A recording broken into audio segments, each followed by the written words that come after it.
Hello everyone, आप देख रहे हैं rank plus the learning app और मैं हूं चंदन सर। डियर साथियों, कल एमसीक्यू सीरीज हम लोग एक्सप्लेन कर रहे थे और एमसीक्यू सीरीज में जो हम लोग एक्सप्लेन कर रहे थे वो आरआरबी 2019 में जो लैब असिस्टेंट ग्रेड सेकंड में जो क्वेश्चन पूछा गया था पीवाईक्यूज, उसको हम लोग एक्सप्लेन कर रहे थे।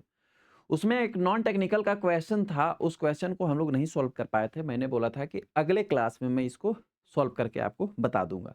उसी क्वेश्चन को हम लोग आज सॉल्व करने जा रहे हैं। क्वेश्चन ये था प्यारे कि किसी संख्या को 525 से यदि हम भाग देते हैं तो 74 शेषफल प्राप्त होता है। ठीक है, अगर उसी संख्या को 75 से भाग दें, 75 से यदि भाग देते हैं तो क्या शेषफल होगा, ये हमें बताना था।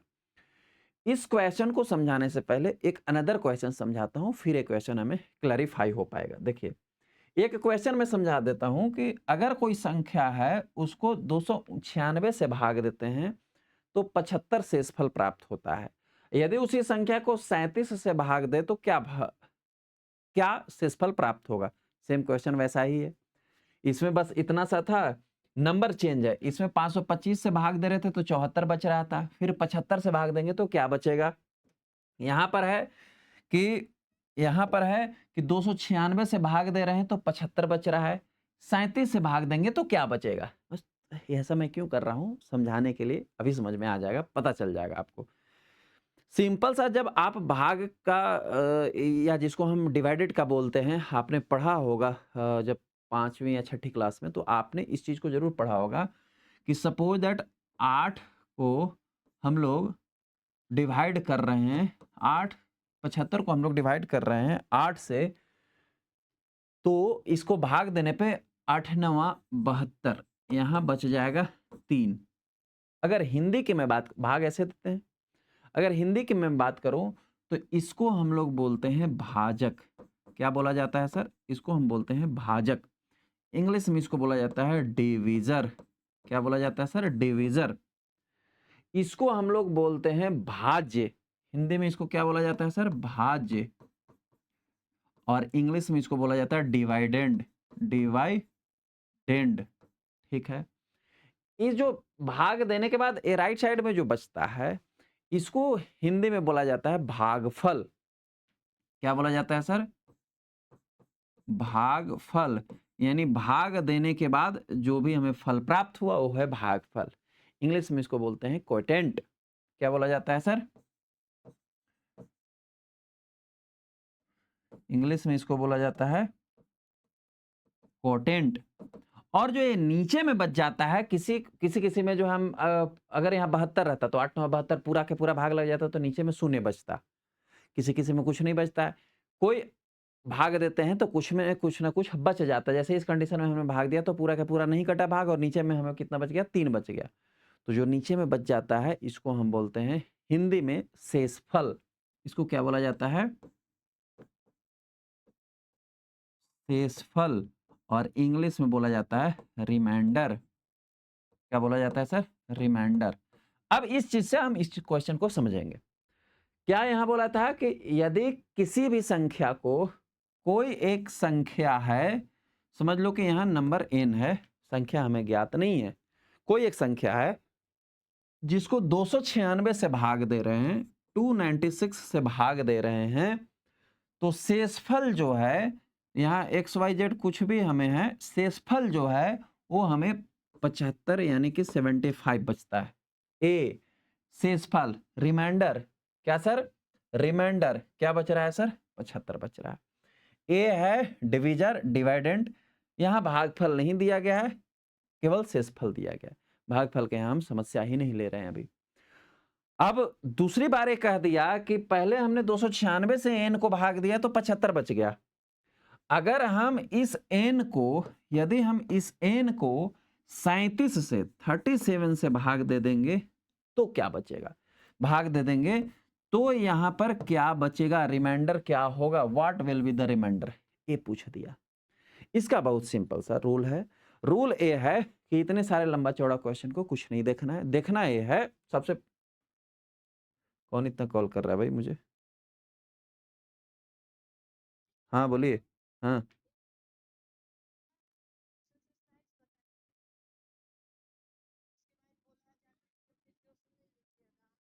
और कुछ उसमें परेशानी भी बताए हैं।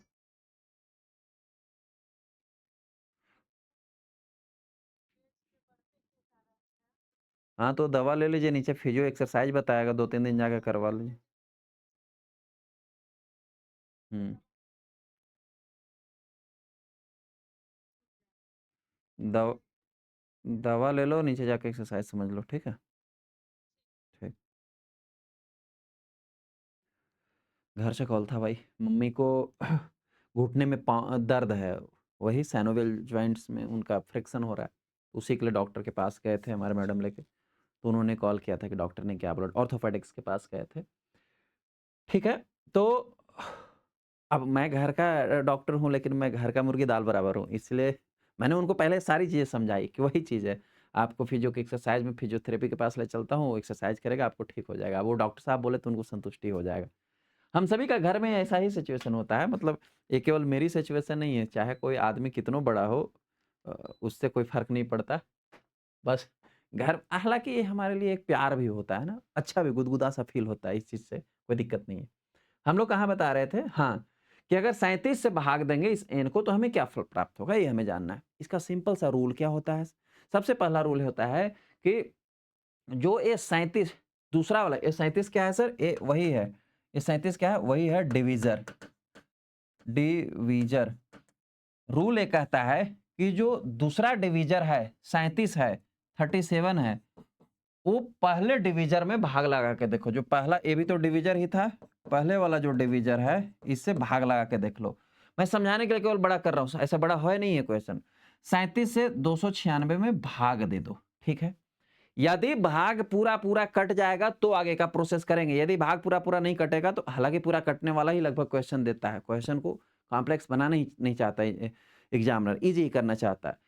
अब 37 से हम लोग 96 में भाग दो, कितने बार में लगेगा? सत्ती अठी 56 की 6, हाथ में 5 और 8 तिरिका 24 और 5 29, 8 बार में जो है ये पूरा के पूरा भाग लग गया।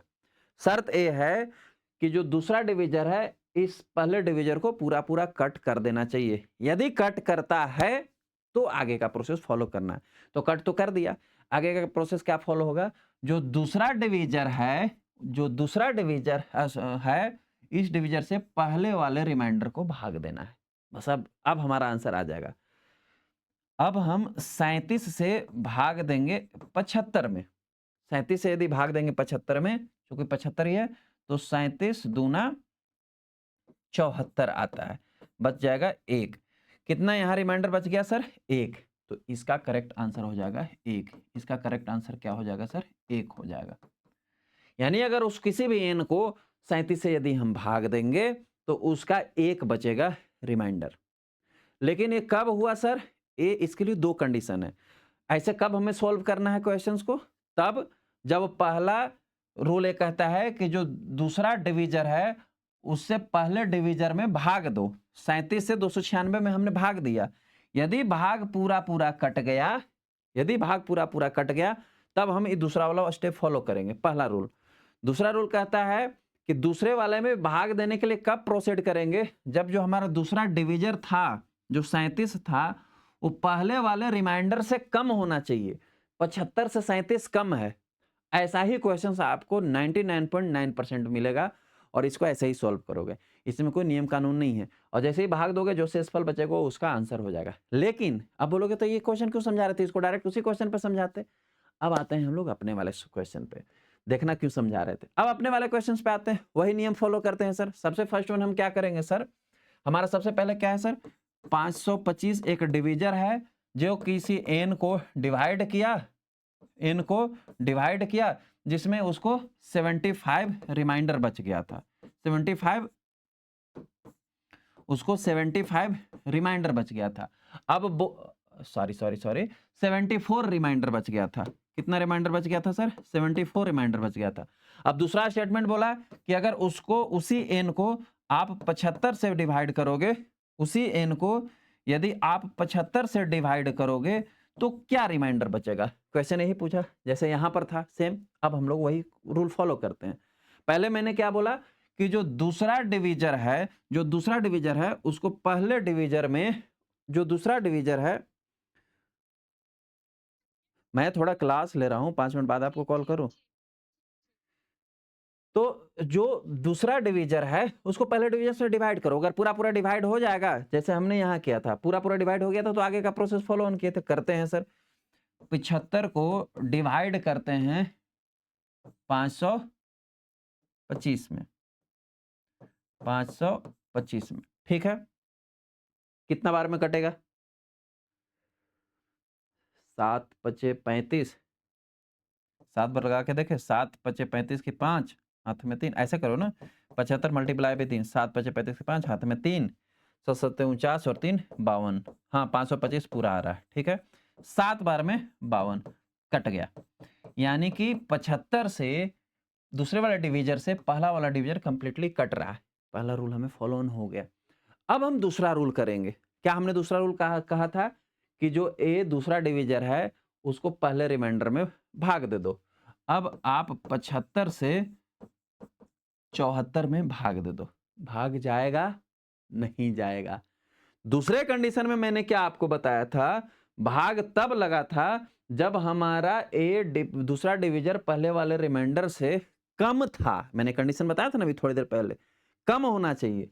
इस कंडीशन में क्या हो गया सर, इस कंडीशन में हो गया कि हमारा डिवीजर ही बड़ा है और रिमाइंडर कम है, तो भाग तो जाएगा नहीं। अगर ऐसा सिचुएशन आता है, भाग नहीं जाता है, तो जो पहले वाला रिमाइंडर था वही रिमाइंडर इसका करेक्ट आंसर हो जाएगा। तो इस प्रकार से इस क्वेश्चन का करेक्ट आंसर है ऑप्शन नंबर सी।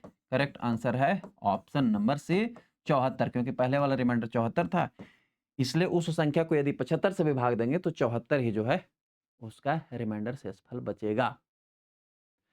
ए क्वेश्चन बहुत रेयर मिलेगा जिसमें कि ए बड़ा होगा और ए छोटा होगा। सबके सब जो क्वेश्चन मिलेंगे वो दूसरा डिवीजर छोटा ही मिलेगा और रिमाइंडर बड़ा ही मिलेगा आपको।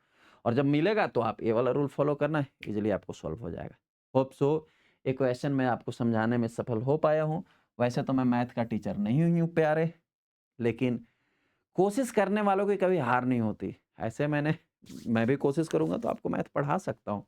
समय की पाबंदी है, फिलहाल जो हम जितना संभव है अपने टेक्निकल सब्जेक्ट को पढ़ रहे हैं, नॉन टेक्निकल की भी बातें करते ही चलेंगे, कोई दिक्कत परेशानी वाली नहीं है। Hope so you understood this topic very well. यदि आपको कोई कन्फ्यूजन है तो कमेंट में आप पूछ सकते हैं। हम मिलते हैं किसी नए लेक्चर में नए टॉपिक के साथ। Thank you so much.